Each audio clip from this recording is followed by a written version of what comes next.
Hello everyone, हमने पिछली video में दशमलव संख्याओं का एचसीएफ ज्ञात करना आपको बता दिया था। अब हम कराते हैं यहाँ पर घातांक वाली संख्याओं का एचसीएफ ज्ञात करना। तो घातांक वाली संख्या ए की पावर बी की फॉर्म में जो होती हैं उनको घातांक वाली संख्या कहते हैं।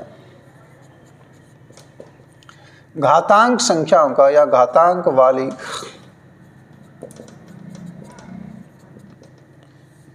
संख्याओं का एचसीएफ ज्ञात करना।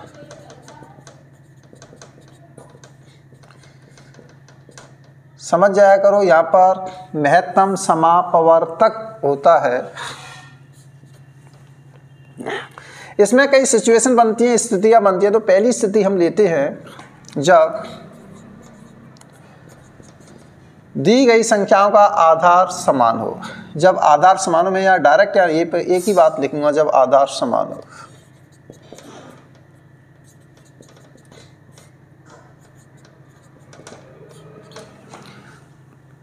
जब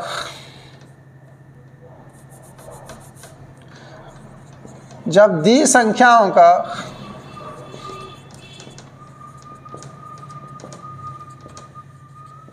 आधार समान होता है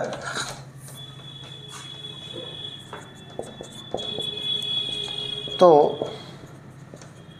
सबसे कम यानी न्यून घात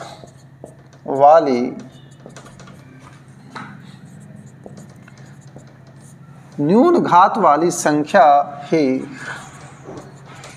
दी गई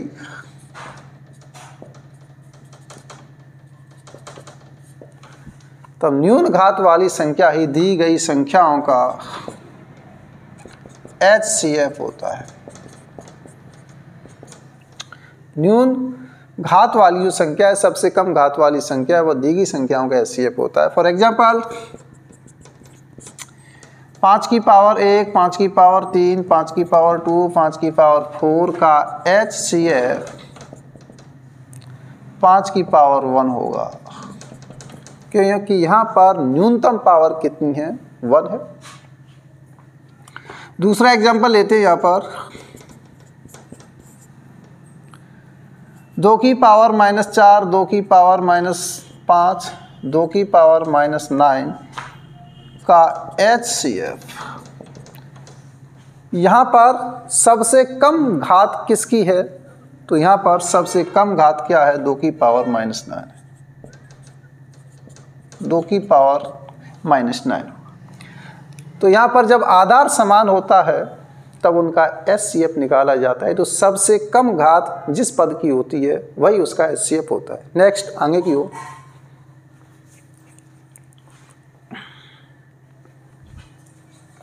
नंबर 2, जब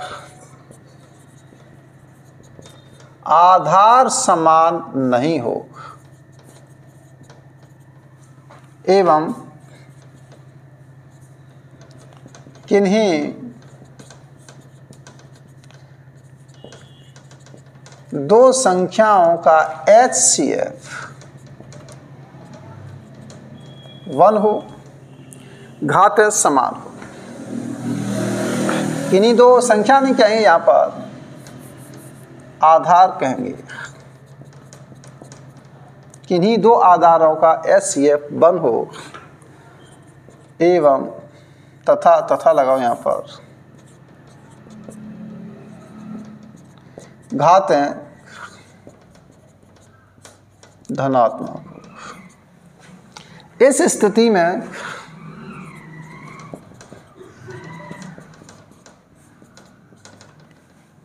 देखो, आधार समान नहीं है और आधारों का एचसीएफ 1 है। तो इसका मतलब आधार हम ले रहे हैं, 2 और 3 का एचसीएफ 1 आएगा, 5 और 7 का एचसीएफ 1 आएगा।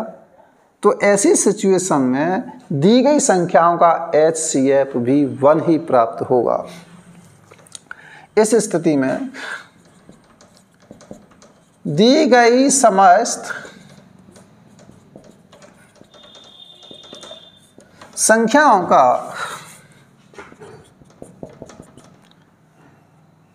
अभीष्ट एचसीएफ महत्तम समापवर्तक 1 ही होगा। एग्जाम्पल के माध्यम से देखते हैं इसे। 5 की पावर 6, 2 की पावर 9 का HCF, इनका जो HCF है क्या प्राप्त होगा? 1 ही होगा। हमेशा इनका HCF 1 प्राप्त होगा।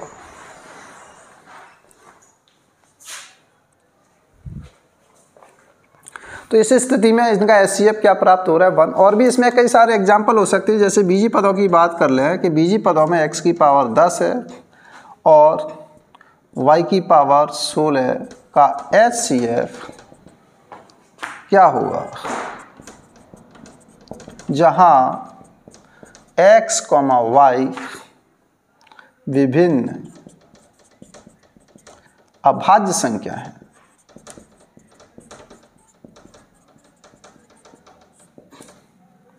ये है। तो इनका जो HCF आप निकालें,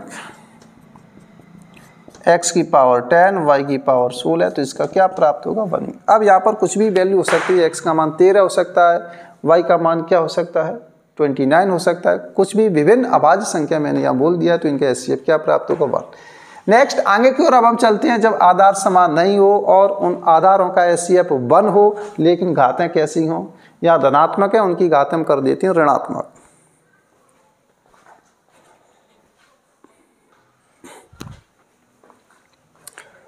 तो दोस्तों यहाँ पर वही है, जब आधार समान नहीं हो एवं किन्हीं दो आधारों का HCF 1 हो, HCF 1 आता है, तथा घातें ऋणात्मक हो। घातें ऋणात्मक हो तो इस स्थिति में क्या करते हैं? इस स्थिति में दी गई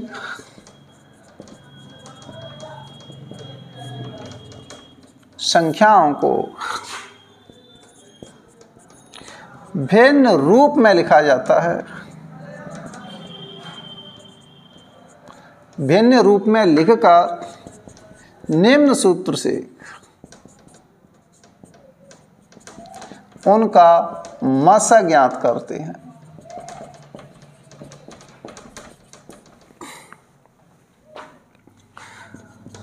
दी गई, अब वो भिन्न बन जाएगी बट्टे में, भिन्नों का मस बराबर होता है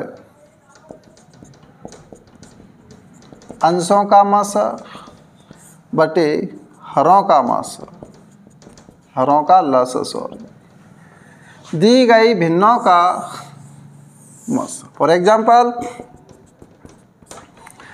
कोई भी हम दो संख्या ले लेते हैं जिनका HCF 1 आता है और उनकी पावर ऋणात्मक है। 2 की पावर -2 व 3 की पावर -3 ले लो, या 3 की पावर -2 कर देते हैं, का HCF क्या होगा? तो ऐसी सिचुएशन में इनको हम नीचे उतार लेते हैं। इसका मतलब 1/2 व 1/9 का HCF हमें निकालना है। मैं डायरेक्ट कर रहा हूँ थोड़ा सा, 3 का स्क्वायर नीचे की ओर हमने लिख लिया है, 9 हो गया वो। तो इसका फॉर्मूला होता है अंशों का मसा, 1 और 1 का मसा क्या हो जाएगा? 1 और 1 का मसा 1 ही आएगा। और हरों का लसा 2 और 9 का लसा क्या हो जाएगा? 18 हो जाएगा। यहाँ पर अलग अलग संख्या होती हैं इसलिए। तो इसका जो आंसर आता है वो ये प्राप्त होगा। यहाँ पर 3 पॉइंट हो गए। जब आधार समान हो, जब आधार समान नहीं हो, घातें धनात्मक हो, घातें ऋणात्मक हो, HCF 1 हो। चौथी सिचुएशन अब हम लेते हैं, आधार समान ना हो, किन्हीं दो आधारों का HCF 1 नहीं हो। किन्हीं दो आधारों का HCF 1 नहीं हो, उस वाले केस में क्या करेंगे?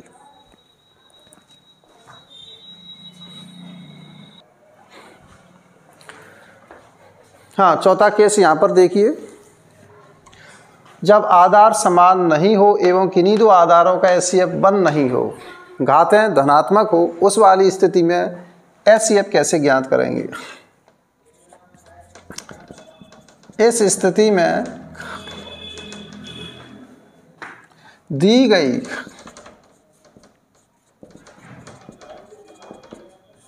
संख्याओं को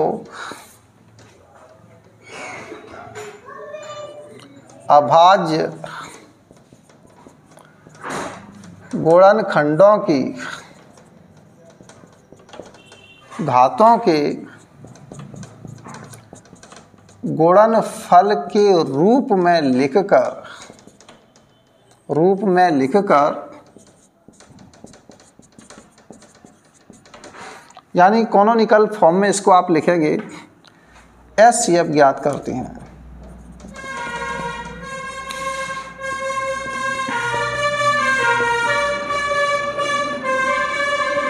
फॉर एग्जाम्पल 4 की पावर जैसे हमने 2 कर दिया, व 6 की पावर 7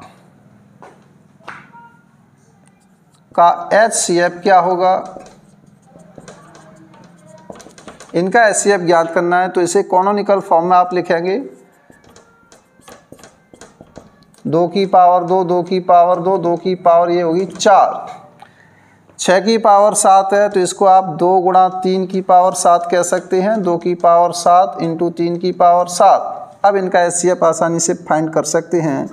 4 की पावर 2 व 6 की पावर 7 का HCF, इसमें देखो कॉमन क्या आ रहा है, 2 की पावर 4, तो ये इसका आंसर 2 की पावर 4 का मान 16।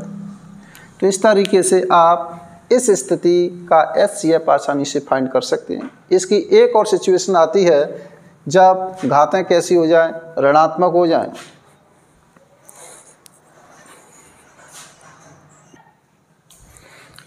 हाँ, यहाँ पर देखो, अब आपको थोड़ा सा ये बता दें कि इसका HCF 1 है क्या, आधारों का HCF 4 और 6 का HCF निकालें 2 आएगा। HCF यहाँ पर 1 नहीं है इन आधारों का, 4 और 6 का HCF कितना है, 2 है। तो ये चीज़ ध्यान रखो।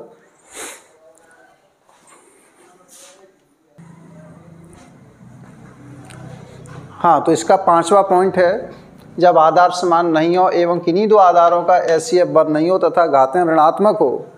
घातें ऋणात्मक हैं तो उनको क्या कर लें, पॉजिटिव नीचे बना लेंगे। इस स्थिति में है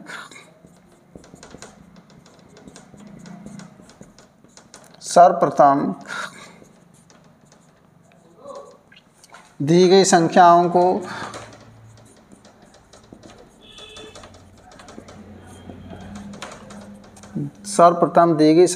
को भिन्न रूप में लिखा जाता है। तत्पश्चात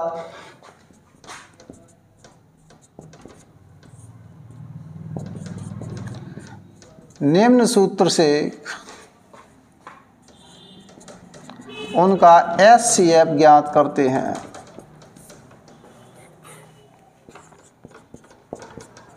सूत्र आपका वही रहेगा, भिन्नों का HCF बराबर होता है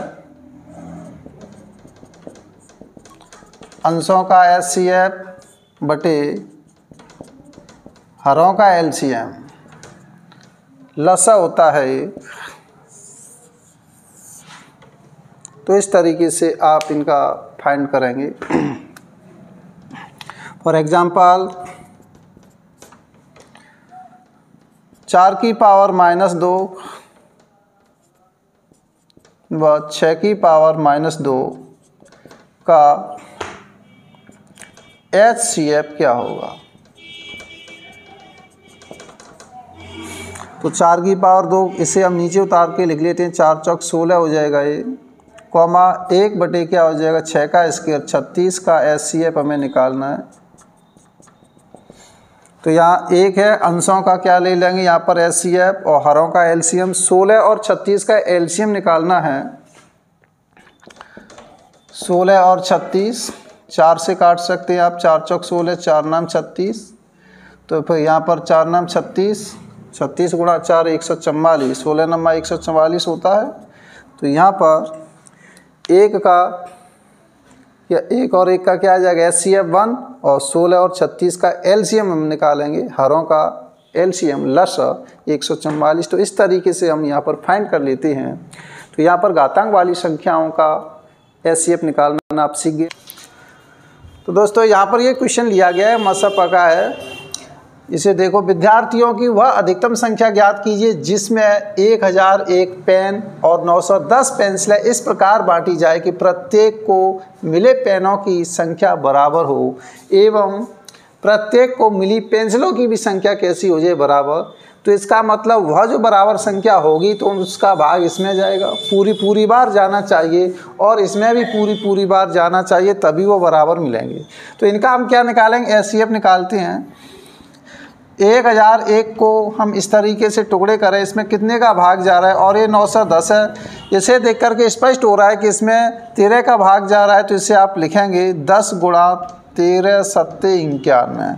इसे भी आप क्या लिखेंगे, 13 का भाग लगाइए तो 13 सत्ते 91, कितना बचा, 100 में से 91 गया तो 9, तो 13 सत्ते 91। आप इसको ऐसे भी लिख सकते हैं 7 गुणा 11। इसे और आगे की ओर आप लिख सकते हैं। वैसे इसमें कोई कॉमन फैक्टर 10 वाला नहीं है, तो 10 को मैंने एडिटीज रखा है यहाँ पर, तो ये इसका कॉमन फैक्टर आपको दिखाई दे रहा है। एक तो ये आ गया और एक ये आ गया 7। तो इसका एचसीएफ यहाँ पर आ गया हाईएस्ट कॉमन फैक्टर 13 × 7 = 91।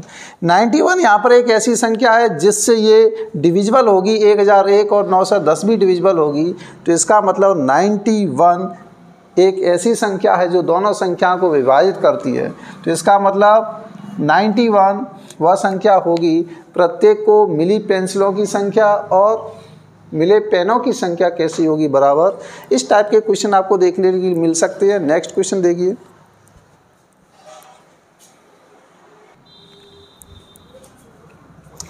यहाँ पर ये नेक्स्ट क्वेश्चन देखिए, किसी दूध वाले की एक टंकी में 75 लीटर तथा दूसरी में 45 लीटर दूध है, उसे बड़े से बड़े बर्तन की माप जो दोनों टंकियों के दूध को पूरा माप सके, ऐसे कौन से लीटर होगा वो जिससे ये दोनों टंकियों का ये दूध मापा जा सके, पूरा का पूरा, कुछ बचना नहीं चाहिए। तो इसका मतलब 75 लीटर और यहाँ पर 45 लीटर दोनों का हम एचसीएफ निकालेंगे, क्योंकि एचसीएफ ही एक ऐसी संख्या होगी जो दोनों को विभाजित करेगी। दोनों का पूरी बार विभाजित होना जरूरी है, तो वह होता है एचसीएफ। तो 75 के यहाँ पर हम फैक्टराइजेशन करते हैं, तो 25 × 75 होता है, तो 5 × 5 इस तरीके से लिख लेते हैं। 45 को भी हम ऐसे लिख सकते हैं, 3 × 9 और पनम 45, 9 × 5 = 45। यहाँ पर यह हमें दिखाई दे रहा है 3 इसका कॉमन हो गया और ये भी हो गया, तो यहाँ पर एचसीएफ = हो गया 3 × 5 = 15। तो इसका मतलब 15 लीटर वाला, 15 जो लीटर वाला है, देखो उसे बड़े से बड़े बर्तन की माप बताई, तो 15 लीटर का कोई बर्तन होगा वह दोनों टंकियों के दूध को आसानी से माप देगा। तो यहाँ पर इसका आंसर क्या करेक्ट होगा, ऑप्शन सी करेक्ट होगा। नेक्स्ट क्वेश्चन देखते आगे की ओर।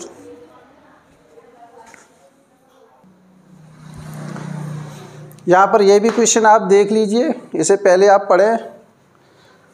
एक स्केल की अधिकतम लंबाई क्या होगी जो निम्नलिखित 3 लंबाइयों को ठीक एग्जैक्ट मापने के लिए प्रयुक्त किया जा सकता है। यानी ये जो 3 लंबाई है पूरी की पूरी ये माप जानी चाहिए, ऐसी कोई स्केल होनी चाहिए। तो ऐसे स्केल की लंबाई क्या होगी, ये इसने पूछा है।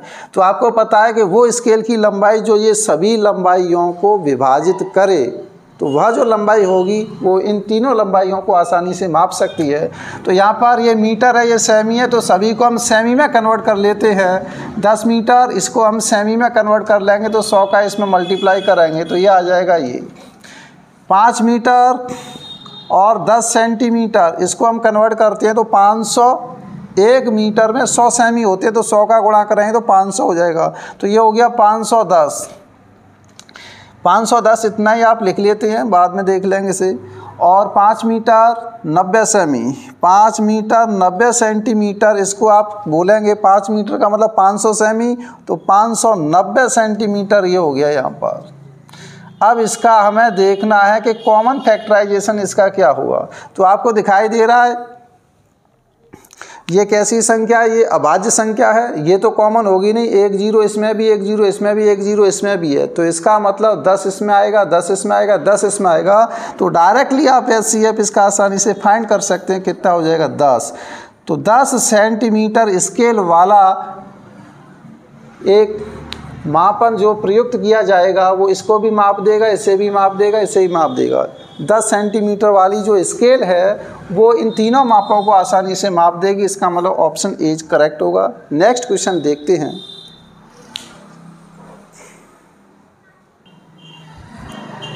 यहाँ पर इस क्वेश्चन को आप यूज़ करके देखिए, पढ़िए इसे आप आसानी से कर सकते हैं, ज़्यादा कुछ नहीं है। वह सबसे बड़ी संख्या कौन सी होती है? एचसीएफ होती है, जो दी गई सभी संख्याओं को क्या करती है? विभाजित। तो इसका मतलब हमें इसका क्या निकालना है? एचसीएफ ही निकालना है। तो इसके हम फैक्टर करते हैं। देखो इसमें कितने भाग जा रहा है? 3 का जा रहा है। 10 गुणा 3 गुणा 10 मैंने इसकी वजह से लिख लिया है, इसको मैंने यहाँ शिफ्ट कर दिया।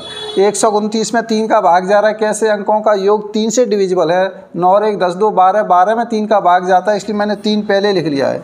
3 चौका 12, 3 त्रिक का 9, 43 हो गया। दूसरी संख्या यहाँ पर 930, 930 को फैक्टराइजेशन करते हैं। 93 इसमें भी 3 का भाग जा रहा है, तो 3 त्रिक का 9, 3 एकम 3। अब यहाँ का इसका एचसीएफ निकालते हैं तो क्या आ जाएगा? एक तो ये आ गया कॉमन और एक कॉमन ये आ जाएगा, तो 10 गुणा 3 इक्वल टू 30। 30 रुपये ऐसे हैं जो इसको भी विभाजित करेंगे पूरी बार, इसे भी क्या करेंगे? पूरी बार विभाजित करेंगे। तो इसका आंसर बी आएगा। Option B is correct answer. Next question देखते हैं। एचसीएफ में कुछ नहीं है, इसी टाइप के क्वेश्चन आएंगे, थोड़ा सा आपको पढ़ना है और आपका आंसर निकल जाएगा।